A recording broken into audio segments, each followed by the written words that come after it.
Close your eyes for a moment and just imagine this sound. It's cutting through the early morning calm somewhere in, a vibrant corner of India. It's a sound that, well, for nearly 4 decades had been almost entirely forgotten. The distinct kind of exhilarating shriek of a train whistle. For so many people, it's more than just a train. It brings up this powerful picture of excitement, anticipation, and maybe even a profound sense of homecoming. Today, August 29, 2025, this isn't just another day on the calendar. It marks a truly remarkable milestone. A vital railway line, a connection that's been silent for 38 long years, is literally springing back to life right now. So our mission in this deep dive is to unpack the incredible, almost cinematic story of the Karaikal-Peralam railway line. This 23.5-kilometer stretch connects the bustling port town of Karaikal in Puducherry to Peralam in Tamil Nadu. It's not just a journey through time, it's really a testament to human persistence, a powerful story of community spirit, and honestly, a glimpse into a future being reshaped right before our eyes. Exactly. And this isn't just about, tracks and trains and concrete. At its core, this is a story steeped in history. It's about the unwavering spirit of a community and just the sheer human will to reclaim a vital connection that was, well, lost for so long. We'll delve into its fascinating origins, the monumental, truly Herculean effort it took to revive it, and crucially, what this reopening really means for countless lives, both today and, as we look ahead. Okay, let's unpack this then. We need to go way back, all the way to the late 19th century. Can you imagine? The year is 1898. This line first came into existence under the French colonial administration in Puducherry. It started out as a meter gauge track, spanning those 23.5 kilometers we mentioned, and operated by the Great South Indian Railway. What was its initial role back then? Well, what's truly fascinating here is that this wasn't just another railway line. It quickly became the region's absolute lifeline, really. It served this crucial dual purpose that really showed how important it was. On one hand, it was an economic artery, moving essential goods, things like coal, vital agricultural produce, directly from Karaikal's busy port inland. But it also had a deeply spiritual function. It connected thousands and thousands of devoted pilgrims to the revered Saneeswarar temple in Thirunallar, a hugely significant place. This meant the four original stations, Amagarthar, Padakudi, Thirunallar, and Karaikal-Peralam, they weren't just stops, they were like vibrant hubs in this essential network. Right, so a vital connection both for business and for faith, but then, well, tragically, the whistle faded. Yeah. By the mid-1980s, the line faced closure. What happened? Why did this essential lifeline just go silent? Yeah, it was largely a matter of economics and just changing times, really. Passenger numbers started a steady decline, mainly because road connectivity got much better across the region. Buses, private vehicles, they offered more direct, maybe more flexible routes for a lot of people. So eventually, the line just wasn't financially sustainable anymore. And the closure wasn't just a pause in service. The physical tracks themselves were completely dismantled. Imagine that. 23.5 kilometers of railway just gone, erased from the landscape for nearly 4 decades. Wow. And what were the real-world consequences of that silence for the people living there, day to day? Oh, the consequences were profound. For almost 4 decades, residents were forced into significantly longer, often quite roundabout journeys. Think about it. To reach destinations like Mayiladuthurai or even Chennai, they had to detour via Nagore, Nagapattinam, and Tiruvallur. That meant added time, increased costs, just sheer inconvenience for daily commuters. Pilgrims heading to Thirunallar definitely felt this blow acutely. And so did the businesses relying on Karaikal Port for, efficient freight movement. The region truly lost a critical piece of its infrastructure and its sense of direct connectivity. It was a big loss. It's pretty remarkable, isn't it? How a community can keep a dream alive for 38 years. That's almost 2 generations who lived with this absence. But that wasn't the end of the story, was it? These local communities, various rail users associations, they just refused to let go. They campaigned tirelessly for the line's return. And here's where it gets really interesting. The turning point finally came in 2019. The Railway Board sanctioned substantial $177.69 crore for the project. Big money. But that wasn't the final number, was it? No, not at all. The total cost later escalated significantly, up to 320.64 crore. That increase alone really underscores the sheer scale of the commitment, right? And the challenges involved in bringing this thing back. Absolutely. The effort involved was truly Herculean, led by the Southern Railway Construction Organization. And like you said, they weren't just patching up old tracks, they were rebuilding the entire 23.5-kilometer stretch from scratch. This wasn't just a reopening, it was a complete transformation. They converted it from the old meter gauge to a brand new broad gauge line, fully electrified too, designed to meet modern demands.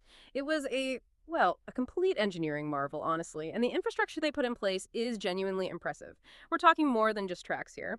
This included building a new major bridge across the Vangiar River, plus 77 minor bridges. Then there was a new road overbridge, a road underbridge, and 21 limited-use subways to ensure smooth crossing for communities. That's a lot of concrete and steel. Plus, 6 stations, Peralam, Ambergarathur, now a halt, Patakudi, also a halt, Thirunallar, Karaikal-Port, another halt, and Karaikal were either completely rebuilt or established totally new. It was a comprehensive, ground-up overhaul, nothing left untouched. It's easy to focus on the triumph, the whistle blowing again, but I imagine no project this big happens without major hurdles. What were some of the biggest challenges they faced bringing this back after almost 4 decades? You're right. It wasn't exactly a smooth ride. One of the big challenges was land acquisition, particularly near Peralam, where they needed about 4 hectares for the new, broader alignment. Navigating those processes, involving multiple landowners, legal stuff, it can get really complex.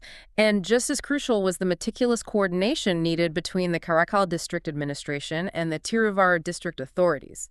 These 2 districts had to work absolutely seamlessly together to make sure the project progressed without getting bogged down in bureaucracy.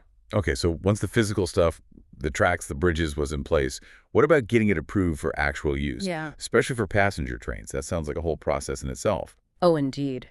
The safety and technical journey was incredibly rigorous, and rightly so. The electrification work itself wrapped up by May 2025. That then triggered a series of really critical safety checks. First, a mandatory inspection by the Principal Chief Electrical Engineer, the PCEE, on May 20th. He essentially signs off on the safety and function of all the electrical systems. Right. Then came an even broader, really comprehensive 2-day inspection and speed trial by the Commissioner of Railway Safety, the CRS, from Southern Circle, Bengaluru. Yeah. That was May 23rd and 24th. Think of the CRS as the ultimate safety authority. Their clearance is absolutely non-negotiable for any passenger operations. So the final hurdle. Exactly. The green light finally came on May 27th. The CRS granted authorization for passenger train operations. They set a maximum speed, 75 kilometers per hour. But this came with very strict safety stipulations. They mandated everything, thoroughly trained staff, clear fouling marks, distance blocks, height gauges, properly counseled gatekeepers for the electrical lifting barriers, the works, and, crucially, all passenger amenities had to be fully in place before commercial services could even begin. And there was this looming deadline. Services needed to launch within 3 months of that authorization. That meant by August 27, 2025. If they missed it, a fresh inspection would be required. So the pressure was definitely on. Right. So, okay, before passengers could even step aboard, this line proved its worth as a workhorse, didn't it? Freight operations kicked off June 11, 2025. And they were an immediate success. What was it carrying, and why was that so important locally? Yeah, it was primarily carrying coal, lots of it. Yeah. We saw significant volumes moving from Karaikal Port to a private power plant in Padukkathram near Chidambaram, and also heading to Mettur in Salem district. And the level of activity was pretty significant right from the start. We're talking about roughly 5 rakes each with 58 wagons running daily. In just the first 2 months, over 40 of those rakes were transported. That clearly shows its immediate vital importance to the region's industry and energy supply. And that direct connection must be a huge advantage. Oh, absolutely. This direct Karaikal-Peralam connection offers a profound advantage for these industries. Before this, freight trains from Karaikal Port had to take this long roundabout detour via Nagaur, Nagapattinam, and Tiruvara. Adding significant time, significant expense. This new line just cuts that out. Saves valuable time, substantially reduces operational costs.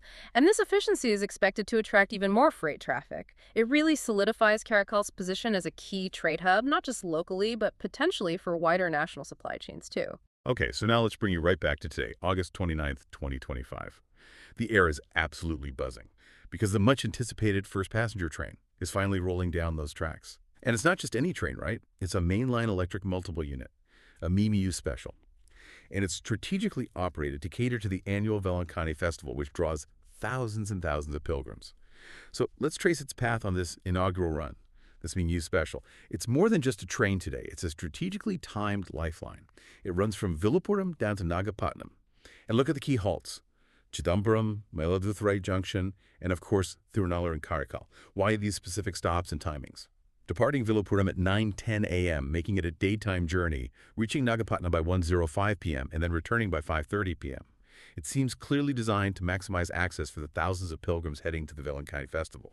It's offering not just transport, but a real improvement in convenience for their spiritual journey. Absolutely. And if we connect this to the bigger picture, while it's officially called a special service, it's a profoundly significant trial run. I mean, this is the first time in nearly 4 decades that passengers have traveled this exact route by train.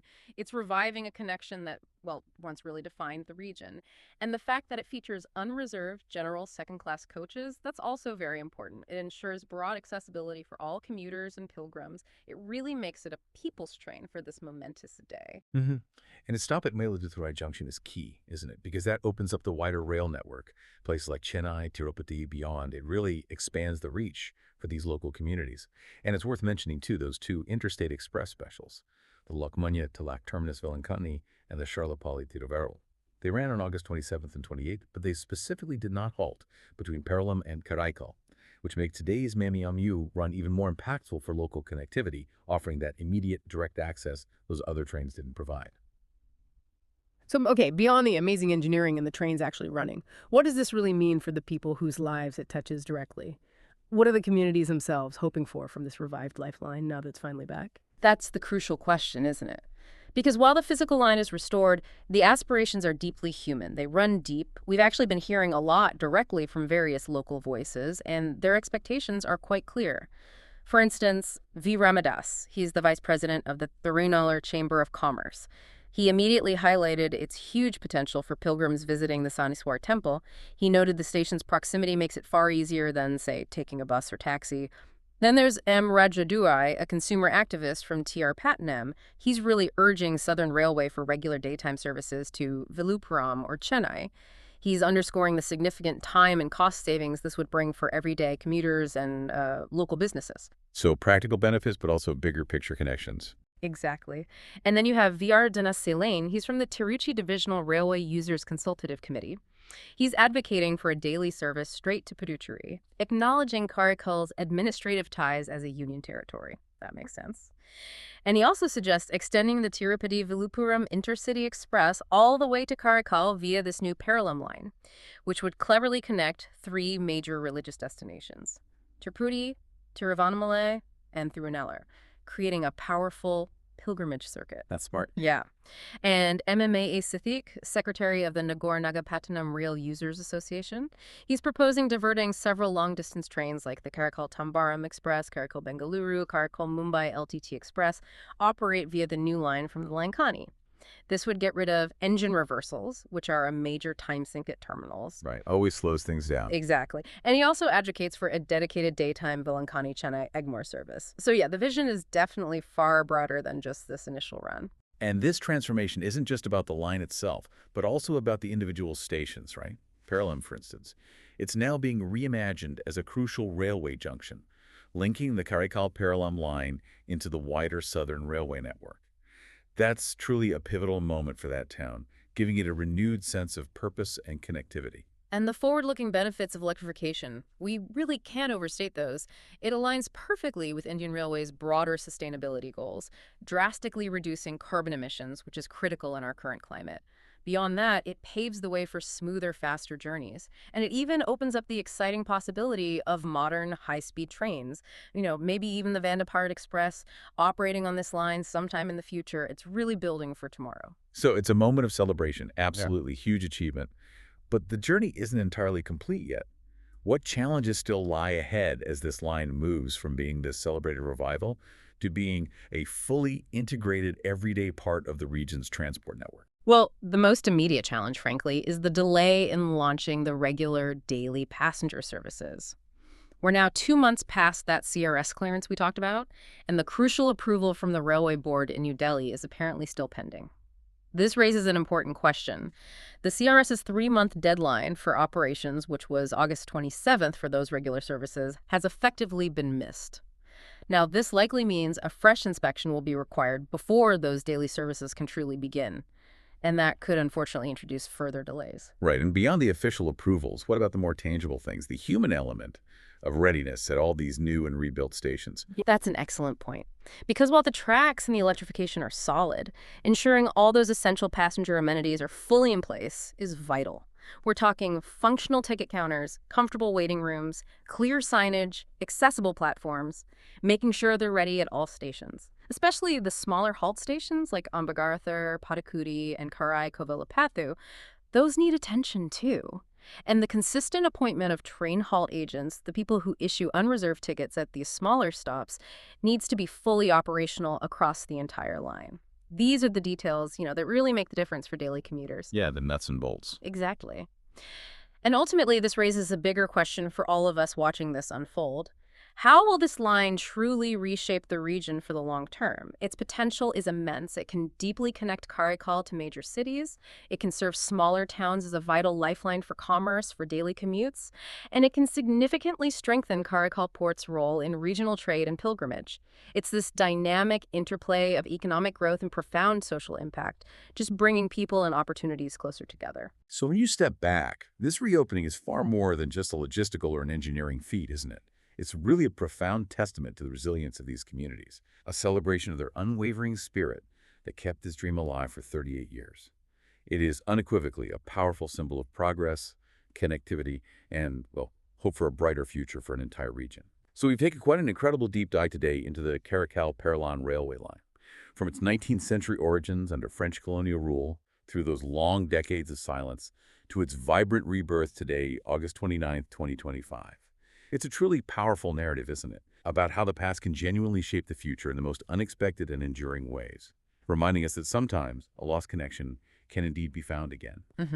And as we've explored, the long-term ripple effects this line is set to create are significant, really significant. Everything from boosting economic growth and streamlining freight operations to making pilgrimages easier and just enhancing daily commutes. This single line holds the potential to profoundly impact the social and economic fabric of an entire region for decades to come. It's weaving new possibilities into its very foundation. So here's a final thought for you, our listener, to mull over. Given the successful freight operations we've seen and today's inaugural passenger run, what active steps can be taken next to ensure this revived line fulfills its full potential for all the people it serves? How does it move beyond these special runs to become a truly integrated part of the region's everyday future? And maybe, what role can your awareness and interest play in moments like this as we watch communities actively redefine their connectivity and rebuild their futures, one track, one whistle at a time?